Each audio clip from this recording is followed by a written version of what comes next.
نحمدہ ونصلی علی رسولہ الکریم اما بعد فاعوذ باللہ من الشیطان الرجیم بسم اللہ الرحمن الرحیم رب اشرح لی صدری ویسر لی امری واحلل عقدۃ من لسانی یفقہوا قولی اللہم فقہنا فی الدین۔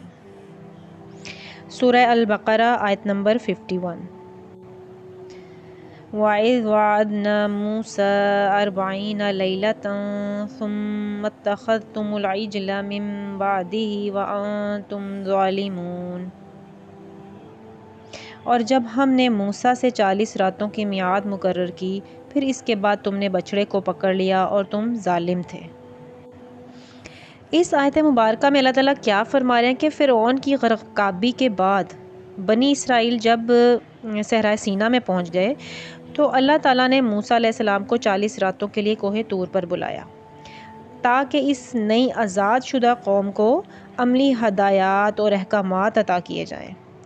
تو موسیٰ علیہ السلام کے جانے کے بعد اس قوم نے گوسالہ پرستی یعنی کہ بچھڑے کی پرستش شروع کر دی، کیونکہ مصر میں گوسالہ پرستی بہت عام تھی۔ سیدنا یوسف علیہ السلام کے بعد بنی اسرائیل آہستہ آہستہ فرعونیوں کے غلام بن گئے تھے اور انہوں نے بھی اس گوسالہ پرستی کو ہی اپنا لیا تھا۔ اس لیے فرعون سے نجات پا جانے کے بعد بنی اسرائیل جو تھے ان میں بھی گوسالہ پرستی کے جراثیم جو تھے وہ ختم نہیں ہوئے تھے۔ تو انہوں نے کیا کیا کہ یہ سامری کے پیچھے لگ گئے اور پھر انہوں نے بچڑے کی پوجا شروع کر دی۔ اسی بنا پر ان کو یہاں پہ ظالم قرار دیا گیا ہے، کیونکہ وہ صریح طور پر شرک کے مرتکب ہوئے تھے۔ تو شرک سے بڑھ کر اور کون سا ظلم ہو سکتا ہے، اس لیے یہاں انہیں ظالم کہا جا رہا ہے۔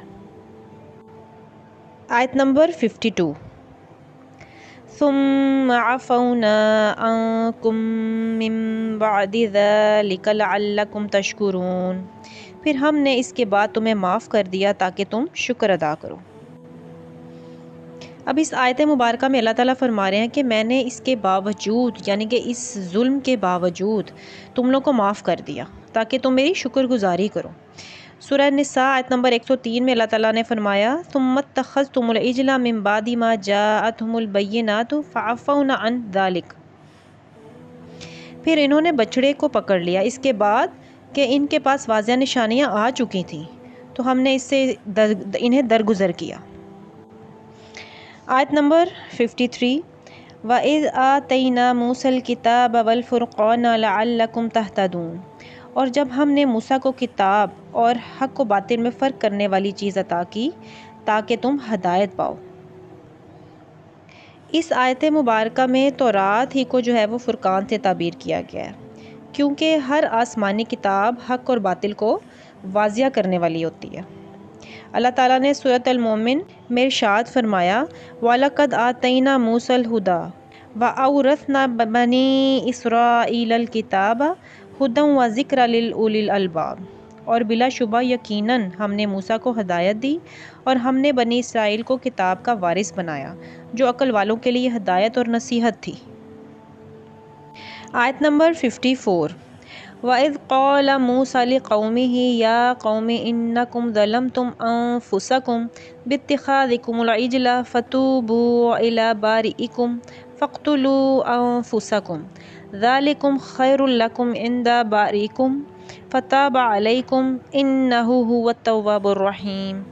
اور جب موسیٰ نے اپنی قوم سے کہا اے میری قوم، بے شک تم نے بچڑے کو اپنے پکڑنے کے ساتھ اپنی جانوں پر ظلم کیا ہے، پس تم اپنے پیدا کرنے والے کی طرف توبہ کرو، پس اپنے آپ کو قتل کرو، یہ تمہارے لیے تمہارے پیدا کرنے والے کے نزدیک بہتر ہے۔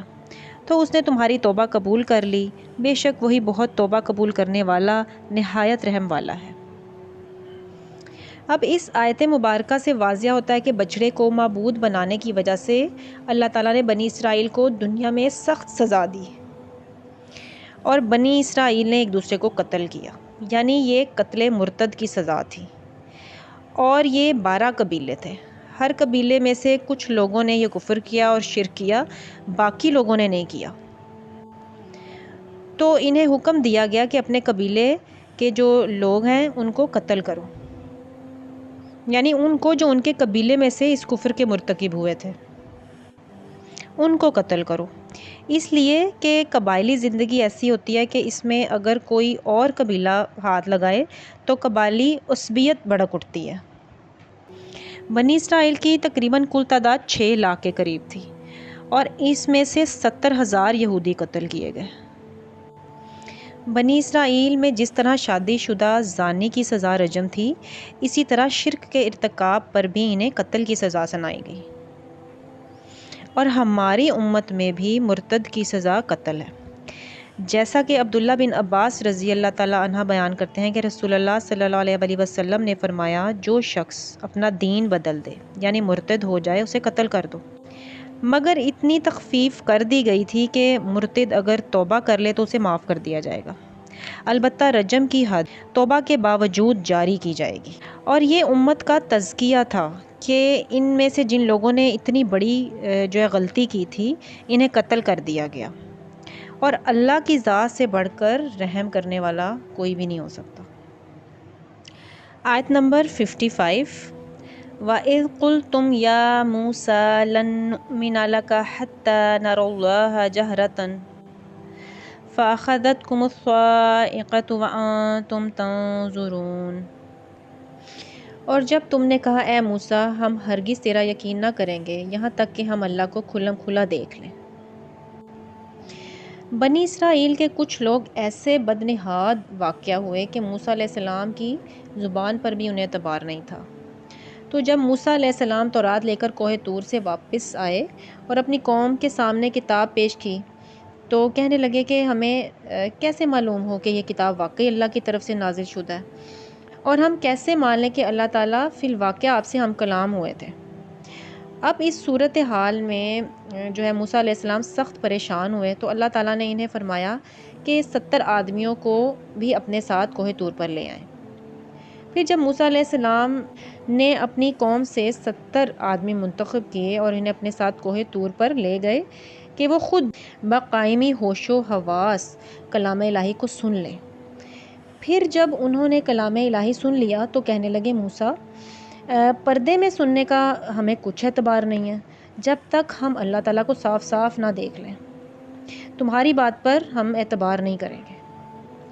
اب یہ تو ظاہر تھا کہ ان کا مطالبہ ناقابل عمل اور انتہائی جہالت پر مبنی تھا۔ موسیٰ علیہ السلام جب خود بھی اللہ تعالیٰ کی تجلی کی تاب نہ لا سکے تھے اور وہ بے ہوش ہو کر گر گئے تھے اور پہاڑ بھی ریزہ ریزہ ہو گیا تھا، تو بھلا یہ کس کھیت کی مولی تھے؟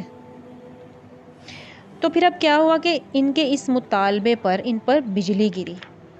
شاید یہ بھی ایک اللہ تعالیٰ کی تجلی کی صورت تھی، واللہ عالم، اور آن کی آن میں انہیں بھسم کر ڈالا، یعنی کہ یہ سب کے سب ہلاک ہو گئے۔ آیت نمبر 56، ثُمَّ بَعَثْنَاكُم مِّن بَعْدِ مَوْتِكُمْ لَعَلَّكُمْ تَشْكُرُونَ۔ پھر ہم نے تمہیں تمہارے مرنے کے بعد زندہ کیا تاکہ تم شکر کرو۔ اب موسیٰ علیہ السلام کو یہ فکر ہوئی کہ اکیلے واپس جا کر وہ اپنی قوم کو کیا کہیں گے، کیا جواب دیں گے، تو انہوں نے اللہ تعالیٰ سے دعا کی اور فرمایا اے اللہ اگر تیری یہ مشیت تھی تو آج سے پہلے انہیں اور مجھے بھی ہلاک کر دیا ہوتا، تو کیا آج تو ان نادان لوگوں کی وجہ سے ان لوگوں کی بات پر ہمیں ہلاک کر دے گا؟ تو اللہ تعالیٰ نے موسیٰ علیہ السلام کی دعا کو قبول کیا اور ان لوگوں کو دوبارہ زندہ کر دیا، اس لیے کہ وہ اللہ کی شکر گزاری کریں۔ تو اس سے یہ پتہ چلا کہ ایمان لانے کی شرط کے طور پر اللہ تعالیٰ کے کو دیکھنے کا جو مطالبہ تھا وہ انتہائی بڑی گستاخی تھا۔ سبحانک اللہم و بحمدک اشہد ان لا الہ الا انت استغفرک و اتوب الیک۔